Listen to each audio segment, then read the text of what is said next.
Hello friends, I am HK, you are watching exposure HK. পশ্চিমবঙ্গে কৃষক বন্ধু প্রকল্প বন্ধ হচ্ছে না, তবে কৃষক বন্ধু প্রকল্পে যারা যারা টাকা পেতেন তাদের আবার নতুন করে ভেরিফিকেশন হবে। তার জন্য একটি ফর্ম দিয়ে দেওয়া হয়েছে, সেই ফর্মটি আপনাদেরকে ফিল আপ করে জমা করতে হবে। তো সেই ফর্মটি আপনারা নির্ভুলভাবে কীভাবে step by step fill up করবেন, তার সঙ্গে কী কী ডকুমেন্টস লাগবে, সেই ফর্ম পাবেন কোথা থেকে, কোথায় জমা করবেন, সমস্তটাই জানাবো আজকের এই ভিডিওতে। তাই আপনাদের অনুরোধ, ভিডিওটি একটু স্কিপ না করে প্রত্যেকটা পয়েন্ট একদম ভালোভাবে বুঝে নিন। তো এই ফর্মটি আপনারা কিভাবে ফিল আপ করবেন স্টেপ বাই স্টেপ সমস্তটাই কিন্তু এক এক করে আমরা দেখাবো প্রত্যেকটা পয়েন্ট, এবং ভিডিওর মাঝেই কিন্তু তারপরে আপনাদের আমি বলে দেবো যে আপনারা এই ফর্মটি কিভাবে পাবেন এবং কোথায় জমা করবেন আর বাকি কি কি ডকুমেন্টস লাগবে। তো প্রথমে আমরা ফর্ম ফিল আপ পদ্ধতিটা দেখে নেব। তো দেখুন, প্রথমে লেখা রয়েছে এই ফর্মের ওপরে অ্যানেক্সার 1 সংযোজনী 1 কৃষক বন্ধু নতুন প্রকল্পের ক্ষেত্র সমীক্ষা অর্থাৎ ফিল্ড ভেরিফিকেশনের যাচাইকরণ ফর্ম। তো তারপরে রয়েছে এখানে লেখা কৃষক বন্ধু আইডি নাম্বার, অর্থাৎ আপনার যে কৃষক বন্ধু আইডি নাম্বার ছিল সেই আইডি নাম্বারটা আপনারা এখানে লিখে দেবেন। তো আপনাদের যদি আইডি নাম্বার না জানা থাকে তো সেক্ষেত্রে কৃষক বন্ধুর অফিসিয়াল ওয়েবসাইট থেকে কিন্তু বর্তমানে আইডি নাম্বার বের করা যাচ্ছে না। তো কিভাবে আপনারা আইডি নাম্বার জানবেন, তো সেটা নিয়ে আমি নেক্সট ভিডিওতে আপনাদের জানিয়ে দেবো। তাই কেউ চ্যানেলটিকে এখনও সাবস্ক্রাইব করে না থাকলে চ্যানেলটিকে সাবস্ক্রাইব করতে ভুলবেন না, এবং বেল আইকনটিকে অবশ্যই বাজিয়ে রাখবেন, অর্থাৎ ক্লিক করে রাখবেন, যাতে করে আপনারা পরবর্তী ভিডিও পেয়ে যান। তো দেখুন, তারপরে লেখা রয়েছে ক্রমিক নাম্বার অর্থাৎ সিরিয়াল নাম্বার, এইখানে আপনারা ফাঁকাই রেখে দেবেন, কোনো কিছু লেখার দরকার নেই। তো এরপরে আপনাদের বাকি সমস্ত ডিটেলস এক এক করে ফিল আপ করতে হবে। তো এই যে মাঝের দেখতে পাচ্ছেন যে ফাঁকা ঘরগুলো রয়েছে, এখানে কিন্তু আপনারা সমস্ত কিছু ফিল আপ করবেন, এবং ডান দিকের সবার ডান দিকে যে ফাঁকা ঘরগুলো রয়েছে এগুলো আপনারা একদম ফাঁকাই রেখে দেবেন। যিনি ভেরিফায়ার রয়েছেন তিনি এখানে যা করার করবেন। তো দেখতে পাচ্ছেন 1 নম্বরে যেটা চাওয়া হচ্ছে যে সুবিধাভোগীর নাম, অর্থাৎ কৃষক বন্ধুর টাকা যিনি পেতেন তার নামটা আপনারা এখানে লিখে দেবেন। বাংলাতেও লিখতে পারবেন কিংবা ইংরাজিতে আপনারা লিখতে পারেন। তারপর 2 নম্বরে দেখুন বলা আছে পিতা বা স্বামী বা স্ত্রী বা অভিভাবকের নাম। তো যিনি কৃষক বন্ধুর টাকা পাচ্ছেন যার নাম ওপরে লিখলেন, তো তার এখানে পিতার নাম বা স্ত্রীর নাম বা অভিভাবকের নাম বা স্বামীর নাম লিখবেন। অর্থাৎ যদি তিনি পুরুষ হন তো তাহলে সেক্ষেত্রে তার এখানে স্ত্রীর নাম লিখতে পারেন কিংবা বাবার নাম লিখতে পারেন, আর যদি তিনি মহিলা হন তাহলে সেক্ষেত্রে এখানে তার স্বামীর নাম কিংবা তার বাবার নাম আপনারা লিখে দিতে পারেন। এরপরে দেখুন 3-এ যেটা বলা যায় ঠিকানা অর্থাৎ অ্যাড্রেস, তো আপনাদের অ্যাড্রেস কিন্তু এরপরে এখানে ফিল আপ করতে হবে। তো দেখুন 3-এর কয়ে যেটা বলা আছে জেলা অর্থাৎ ডিস্ট্রিক্ট, তো আপনাদের জেলার নাম আপনারা এখানে বসিয়ে দেবেন। তারপর দেখুন 3-এর খতে বলা আছে ব্লক, অর্থাৎ আপনাদের ব্লকের নাম আপনারা এখানে লিখে দেবেন। তারপর দেখুন 3-এর গতে বলা আছে গ্রাম পঞ্চায়েত, তো আপনাদের গ্রাম পঞ্চায়েতের নাম আপনারা এখানে লিখে দেবেন। তারপর দেখুন 3-এর ঘতে বলা আছে মৌজা বা গ্রাম, তো আপনাদের যে গ্রামের নাম সেই গ্রামের নাম আপনারা এখানে লিখে দেবেন। তো এরপরে নিচের দিকে চলে আসবো, এরপরে কিন্তু ব্যাংকের ডিটেলস সব কিছু লাগবে আপনার। তো যিনি কৃষক বন্ধুর টাকা পেতেন বা নিতে চাইছেন পরবর্তীকালে, তো তার এখানে ব্যাংকের ডিটেলস দিতে হবে। তো প্রথমে এখানে ব্যাংকের নাম এবং শাখার নাম, অর্থাৎ ব্যাংকের নাম যেটা রয়েছে, ধরুন যদি এসবিআই হয়ে থাকে তো সেক্ষেত্রে এখানে এসবিআই লিখবেন, তারপরে কমা লিখবেন, তারপরে আপনার যে ব্রাঞ্চের নাম অর্থাৎ কোথায় ব্যাংকটা অবস্থিত সেই ব্রাঞ্চের নামটা আপনারা এখানে লিখে দেবেন। তারপরে দেখুন 4-এর খতে যেটা বলা আছে আইএফএসসি কোড, তো আপনার সেই ব্যাংকের সেই ব্রাঞ্চের যে আইএফএসসি কোড রয়েছে সেই আইএফএসসি কোডটা আপনারা এখানে লিখে দেবেন, আপনাদের ব্যাংক পাসবুকের ফার্স্ট পেজেই কিন্তু থাকবে। তারপরে ব্যাংক অ্যাকাউন্ট নাম্বার আপনাদের যেটা রয়েছে আপনারা ভালোভাবে এখানে বসিয়ে দেবেন। তারপরে 5-এ দেখুন বলা আছে আধার সংযুক্ত মোবাইল নাম্বার, আপনাদের আধারের সঙ্গে যে মোবাইল নাম্বারটা লিঙ্ক রয়েছে আপনারা এখানে বসিয়ে দেবেন। তারপরে 6-এ বলা আছে আধার নাম্বার, আপনাদের আধার নাম্বারটি আপনারা এখানে লিখে দেবেন। তারপরে 7-এ দেখুন বলা আছে এপিক নাম্বার, অর্থাৎ আপনাদের ভোটার কার্ডের নাম্বার যেটা রয়েছে আপনারা এখানে বসিয়ে দেবেন। তারপরে দেখুন 8-এ বলা আছে এএসডিটি তালিকাভুক্ত কিনা, অর্থাৎ যদি কেউ স্থানান্তরিত হয়ে থাকেন কিংবা হয়তো কারোর নাম ডিলিট হয়ে গেছে কিংবা মৃত, তো সেক্ষেত্রে এখানে ইয়েস লিখতে হবে কিংবা হ্যাঁ লিখতে হবে। আর যদি এরকম কোনো কেস না থেকে থাকে তাহলে আপনারা এখানে একদম না লিখে দেবেন। তারপরে দেখুন 9-এ যেটা বলা আছে যে পিএম কিষানের সুবিধাভোগী কিনা, অর্থাৎ পিএম কিষানের আপনি টাকা পাচ্ছেন কিনা, তো সেক্ষেত্রে এখানে ইয়েস কিংবা নো লিখতে হবে কিংবা বাংলাতে হ্যাঁ বা না লিখতে হবে। এরপর দেখুন 10-এ যেটা বলা হচ্ছে যে প্রধান পেশা, অর্থাৎ যিনি কৃষক বন্ধুর টাকা পাচ্ছেন বা পাবেন তো তার কি পেশা রয়েছে সেটা এখানে লিখতে হবে। দেখুন এখানে অনেকগুলো অপশান রয়েছে, কৃষি, কেন্দ্রীয় সরকার, রাজ্য সরকার, সংবিধিবদ্ধ সংস্থা, সরকারি প্রতিষ্ঠান, পঞ্চায়েত, পৌর সংস্থা, স্থানীয় সংস্থা, সরকারি সাহায্যপ্রাপ্ত শিক্ষা প্রতিষ্ঠান বা অনুরূপ কোনো প্রতিষ্ঠানের স্থায়ী কর্মী যিনি নিয়মিত বেতন বা পেনশন পাচ্ছেন। তো এইগুলোর মধ্যে যদি কোনো কিছু হয়ে থাকে তো সেক্ষেত্রে আপনারা এখানে লিখে দেবেন, আর এগুলোর বাইরেও যদি কোনো কিছু হয়ে থাকে তো সেটাও কিন্তু আপনারা এখানে লিখতে পারেন। যেমন এখানে লেখা রয়েছে কৃষি, অর্থাৎ যদি আপনারা কৃষক হয়ে থাকেন, চাষবাসই করে থাকেন, তো সেক্ষেত্রে এখানে কৃষি লিখে দেবেন, কিংবা ইংরেজিতে লিখলে আপনারা এখানে ফার্মার লিখে দিতে পারেন। তো এরকমভাবে আপনাদের যে পেশা রয়েছে সেই পেশাটা আপনারা এখানে লিখে দেবেন।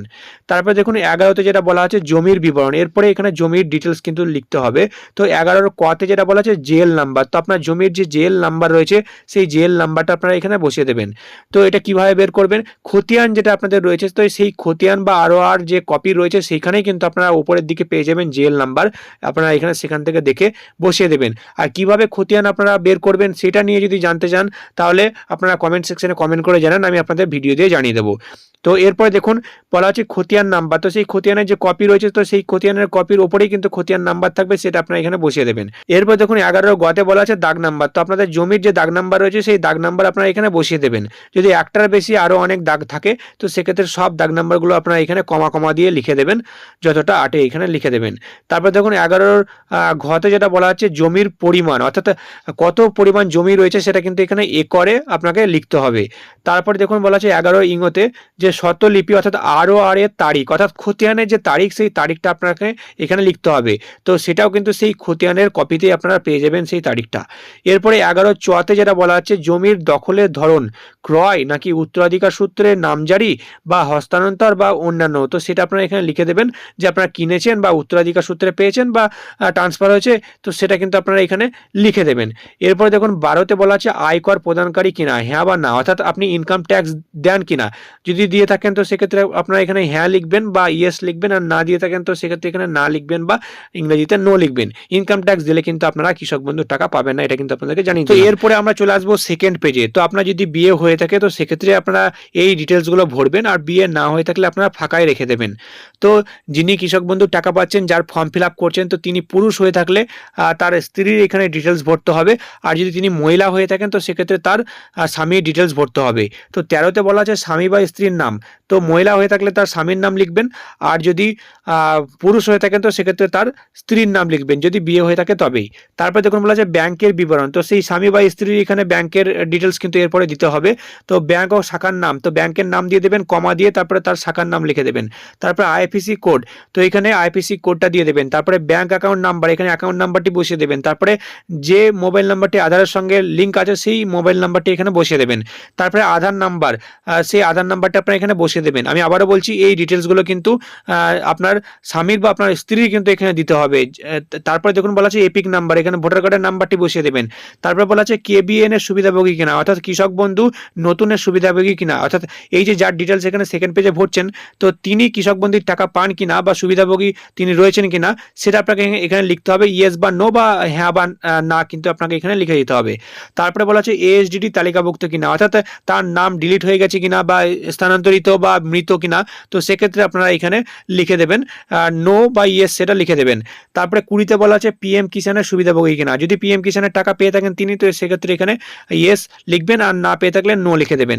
তারপরে প্রধান পেশা, অর্থাৎ তিনি কি করেন সেটা কিন্তু এরপরে আপনাকে এখানে লিখে দিতে হবে ওই একই রকমভাবে। আমি আবারও বলছি এই সেকেন্ড পেজের ডিটেলসগুলো কিন্তু আপনার স্বামী বা স্ত্রী যার ডিটেলস ভরছেন তার কিন্তু দিতে হবে। এরপরে দেখুন এখানে অঙ্গীকারপত্র রয়েছে, তো আপনাকে কি করতে হবে, আপনার এখানে কিন্তু সিগনেচার এখানে করে দিতে হবে। সিগনেচার না জানলে আপনার আঙুলের ছাপ আপনারা এখানে দিয়ে দেবেন। এরপরে নিচের দিকে দেখতে পাচ্ছেন এটা অ্যাকনোলেজমেন্ট কপি রয়েছে, এখানে আপনাকে কিছু করতে হবে না, যিনি ভেরিফাই করবেন তিনিই কিন্তু এখানে সমস্ত কিছু লিখে দেবেন, তারপরে এটা কেটে আপনাকে দিয়ে দেবে। তো এক্ষেত্রে কি করতে হবে, এখানে আপনার নাম যেটা রয়েছে তিনি কিন্তু এখানে বসিয়ে দেবেন, কিংবা এটা আপনারা নিজেরাও লিখে দিতে পারেন। তারপরে বাকি যে ডিটেলসগুলো দেখতে পাচ্ছেন যেমন সিরিয়াল নাম্বার, কৃষক বন্ধু ID, তার সঙ্গে এখানে সিগনেচারের জায়গা রয়েছে, এটা কিন্তু সেই ভেরিফায়ারই করবেন। তো এবার প্রশ্ন হচ্ছে এই ফর্মটি আপনারা পাবেন কোত্থেকে, তো এই ফর্মটি আপনাদের যে গ্রাম পঞ্চায়েত রয়েছে সেই গ্রাম পঞ্চায়েত থেকেই দিয়ে দেওয়া হবে, কিংবা বাড়ি বাড়ি যদি ভেরিফিকেশন হয় আপনার এরিয়াতে তাহলে কিন্তু আপনারা সেই বাড়িতে বসেই তাদের কাছ থেকে এই ফর্মটি পেয়ে যাবেন। তারপরে যেভাবে বললাম এরকমভাবে কিন্তু আপনারা ফর্মটা ফিল আপ করুন, এবং তার সঙ্গে কি কি ডকুমেন্টস আপনারা রেডি করবেন সেটা আপনাদের বলে দিচ্ছি। স্বামী এবং স্ত্রী যাদের যাদের নাম দিলেন সবারই কিন্তু আধার কার্ডের জেরক্স আপনারা করবেন, এবং তার সঙ্গে ভোটার কার্ডের জেরক্স করবেন, এবং ROR যেটা রয়েছে অর্থাৎ যে খতিয়ান খতিয়ান যেটা রয়েছে তো সেই খতিয়ানের জেরক্স করবেন এবং ব্যাংক অ্যাকাউন্টের যে পাসবুক রয়েছে দুজনেরই, তো সেই দুজনেরই কিন্তু ব্যাংক অ্যাকাউন্টের পাসবুকের ফার্স্ট পেজটা সেটা কিন্তু আপনারা জেরক্স করবেন। তারপরে এই ফর্মের সঙ্গে অ্যাটাচ করে আপনারা এই ফর্মটি জমা করবেন আপনাদের পঞ্চায়েত অফিসে। তো পঞ্চায়েত থেকে কিন্তু বিভিন্ন ডেট দিয়ে দেওয়া হচ্ছে, তো আপনারা ফলো করবেন পঞ্চায়েতে, এবং পঞ্চায়েত থেকে যেমনভাবে বলা হবে সেরকমভাবে কিন্তু আপনাকে কাজ করতে হবে। এবং যে সমস্ত এরিয়াতে বাড়ি বাড়ি যাচ্ছে আধিকারিকরা, তো সেখানেই আপনারা ফর্মটা নিয়ে ফিল আপ করে তাদেরকে কিন্তু আপনারা জমা করে দেবেন। তো আশা করি আপনাদের বোঝাতে পেরেছি। ভিডিওটি ভালো লাগলে অবশ্যই একটা লাইক করবেন, চ্যানেলে নতুন হলে চ্যানেলটিকে সাবস্ক্রাইব করতে ভুলবেন না, আর ফেসবুক থেকে দেখে থাকলে অবশ্যই পেজটিকে ফলো করতে ভুলবেন না। তো আবার আসছে আর একটা নতুন বড় আপডেট নিয়ে।